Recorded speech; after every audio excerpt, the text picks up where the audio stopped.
Hey guys, it's Feeding Frenzy 91 and I'm bringing you another Walking Dead character bio.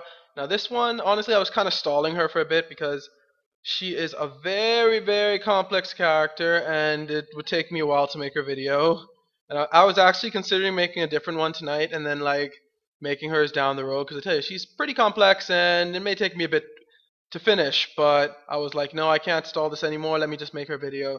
And of course, the person I'm talking about is Lilly.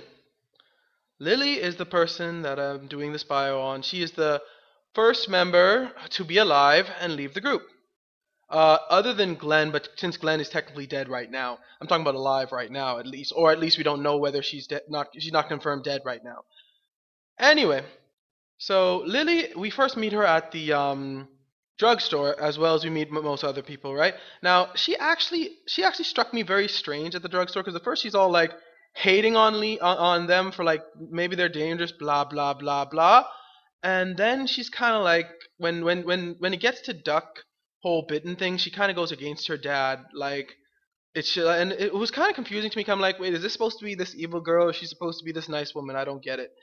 And then when you go to talk to Lilly later, she's the only one that actually she's a very strange character. She's the only one that actually opened up to Lee fully, at least. Like Carly does tell Lee a few things about herself, but she pretty much opened like she pretty much opened herself up to this guy she just met. She goes on about how she was where she works, what she did. Like she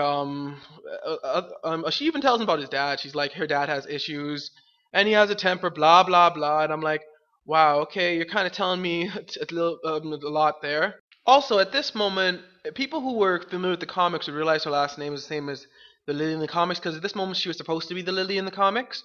So people who this was kind of like a Lily was actually if she remained Lily from the comics, she would actually been the longest comic character to stay in this game because Glenn and Rick, I'm not Rick, Herschel and Sean both exit out after episode 1. So it would have been really cool for people who are comic readers to be like, because they really did a full backstory for Lily, well, whereas the other two they kind of just gave you cameos, which was showed how much work they did on her character, and it really played out well. Now, in episode 1, I actually noticed that Lily, compared to anyone else, really seems to trust Lee, even from kind of like the beginning, like when you first start talking to her. And I actually think that Telltales initially wanted Lily to be a love interest for Lee. Now, before anyone goes, oh, blah, that everybody says that's not true. There are actually 3 lines that were taken out of the game. It was taken out of episode 2, which actually kind of showed Lily's more into Lee. Now, I'm just gonna say I'm gonna paraphrase. I'm not gonna quote them exactly. All right, one of the lines is supposed to be that she left him a protein bar. Note, it seems like this line was before they found the St. John's thing, so she was supposed to leave him a protein bar on his bed, actually, which is strange for me. She was supposed to leave him a protein bar on his bed before while they were still low on food. Another one was that she was supposed to take his watch. She was supposed to say that she was supposed to be the one to say that he looked like crap, not Carly, and she was supposed to take his watch because he looked like crap. And the third one, which I actually thought was pretty cute, was that she said that she was really mad at Glenn when he opened that door, but she was glad that he walked through it when she was talking to Lee, basically. So those were pretty strong things right there. I think really Telltale meant for Lily to be at least an option of a romantic interest and kind of went a different way. And for those who don't believe me, let's just see exactly a couple clips of what Lily says to Lee during episode 1. Just don't beat yourself up over it. We stick together and we'll be okay. Great! God, you're amazing. We're lucky to have you. Okay, I mean, Lily really they kind of poured it on strong. Even Larry noticed. And if you notice, Larry, that's why he threatens Lee. He tells Lee, like, don't go near my daughter because, and I think he kind of noticed that his daughter was gaining feelings for this person that obviously he didn't want her to since he was a dangerous murderer. Though I doubt even if Larry didn't know Lee's past, I doubt he would have wanted Lily with anybody for that matter. Alright, now let's move on to episode 2. Anyone notice when they're bringing David or Travis that Lily doesn't look at anybody else but Lee? She kind of goes, I didn't notice that till I was actually making this video, that Lily runs straight and everybody else is looking at either David or Travis, but Lily just looks at Lee like, I'm not gonna ask anybody else what's going on because you're the only one who I think will give me a great regular answer. It kind of showed their development during the past 3 months. Like Lee is still the only guy that Lily really trusts, or well, I'm saying the only guy because I'm pretty sure she probably trusts Katja and some other people, but pretty sure. But I think Lee is like the only guy that she trusts, and obviously she didn't trust Kenny. But episode 2 actually shows Lily's leadership skills. She actually is, in my opinion, the better leader than Kenny. She seems to think about the whole group as a whole. Even though she is pretty kind of like harsh on the group, she tends to be thinking of what's best for everyone, not just a select few. Even though they kind of accuse her of favoring her dad, even in that situation, she tends to kind of think of what's best for the group. Like even when like Larry starts defending her, like she says, please dad, just go help Mark with the wall, like stop yelling at people." Even with Kenny, she says she tried to figure out, like, look at it from his angle rather than just her point of view. I tried seeing things from his point of view, having a wife and kid and everything, but gambling with your family's life is pretty stupid if you ask me. So she actually admits that she wasn't just thinking about herself or her needs. She was actually trying to figure out if Kenny was just. She actually took her time out of her day to do that, which is something that Kenny doesn't seem to do. It actually shows character, like she's willing to compromise, even though most people think she wouldn't based on her you know front that she puts up, which is a front. Also, in terms of leadership, if you stay neutral, Kenny's mad at you. But if you stay neutral, Lily actually isn't. As long as you don't side against her, she's cool. And basically, this is what happens if you stay neutral to them. Hey, thanks for backing me up this morning at the motel. I know I came down on you guys pretty hard, but you do agree with the way I'm running things, right? And even if you remain silent and try to stay neutral again, instead of like getting mad like Kenny does when you try to stay neutral, she'll say this.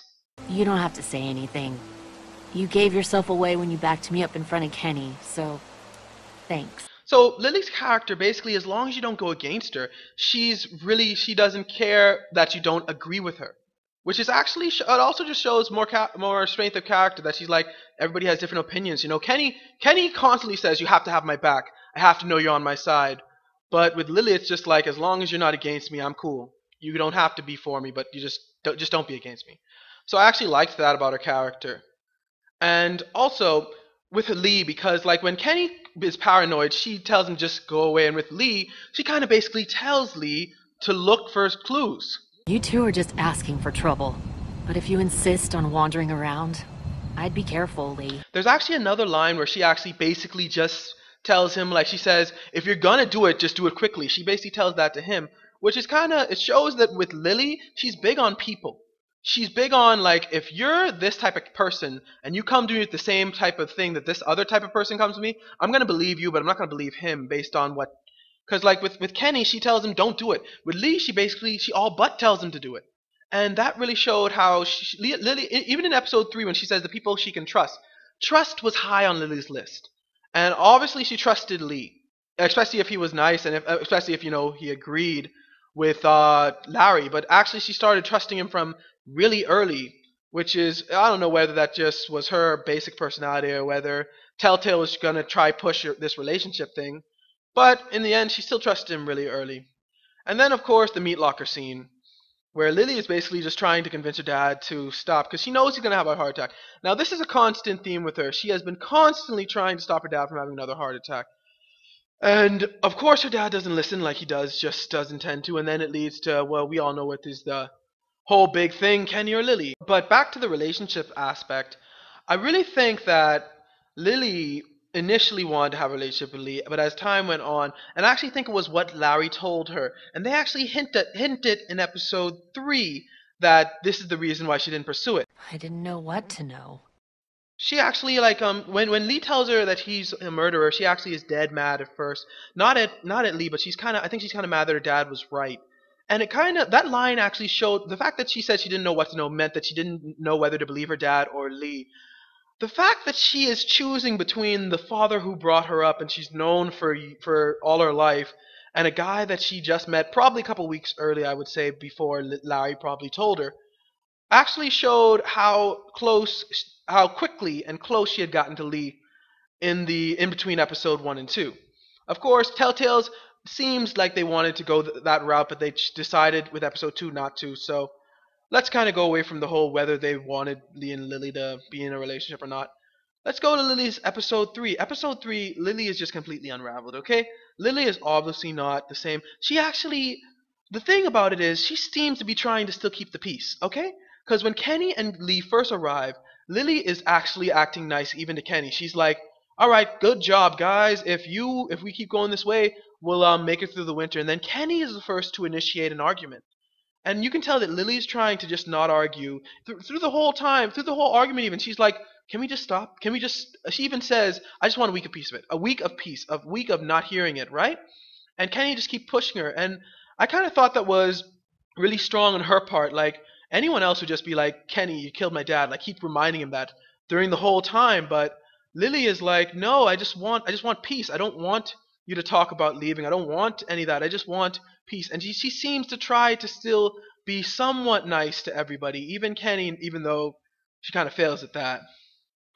But it still showed that she was a strong character, and even when he had killed her father, she wasn't about to just turn on him immediately, at least. All right, and then of course came the RV scene which led to Lily's um, departure, one way or the other. So Lily during this whole scene, she's completely like, all right, let me explain it this way. She's lost her father. As far as she was concerned, that was a big blow. But the motor I think she was kind of keeping as a like thing, like saying that her actions weren't in vain. Like she lost her father, but they still had the place. They were still safe. Then they lose the motor and she kind of just loses it. But you can't tell she's lost it because she's so calm. She's kind of like one of those calm, crazy people rather than those people who just go out all with it crazy. So she's lost it, and she just wants someone to blame, and she picks on Carly for reasons that I kind of said and why Lily killed Carly. So I really think I really think she just kind of snaps, and Ben even predicted it, which is strange because she kind of snapped at him. So he kind of predicted his own fate there. All in all, though, I liked Lily. She was a very complex character. She appeared to be mean but nice at the same time. She appeared to be strong but then would be vulnerable towards Lee if he was nice to her. So she had so many sides of a coin that it was hard to really pick one that would her basic personality. But other than that, Lily was just a great character, and she was to me at least, the most complex character in this game. And I would look forward to seeing her again in season 2. Other than that, my next bio will be obviously the next pair that were the next person to leave the team who I think is alive, which I doubt many of you will guess. If you guys can ponder a guess, put it in the comments below. Thanks for watching, like, comment, subscribe, and God bless.